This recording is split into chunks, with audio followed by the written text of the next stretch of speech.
Rencana penyematan gelar kehormatan militer untuk Menteri Pertahanan Menhan Prabowo Subianto dari Presiden Joko Widodo dinilai tak pantas.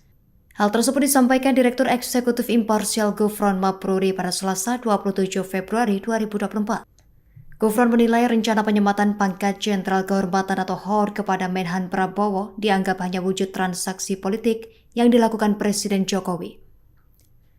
Dikatakan Gufron, Prabowo tak pantas menerima gelar tersebut mengingat dugaan keterlibatannya dalam pelanggaran hak asasi manusia HAM masa lalu. Menurut Gufron, hal tersebut akan menyakiti para korban pelanggaran HAM, serta menganulir dugaan keterlibatannya dalam pelanggaran HAM berat masa lalu.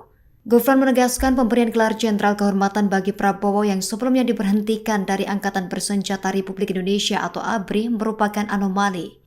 Menurut Gufron, terlebih hasil penyelidikan Komnas HAM menetapkan kasus tersebut sebagai pelanggaran HAM berat. Ia menilai pemberian gelar kehormatan kepada Prabowo menjadi berbahaya lantaran semakin melanggengkan impunitas kejahatan yang melibatkan militer. Sebagai informasi, rencana pemberian gelar kehormatan militer akan berlangsung di acara rapat pimpinan Rapim TNI Polri pada Rabu 28 Februari 2024. Download Tribun X sekarang, menghadirkan lokal menjadi Indonesia.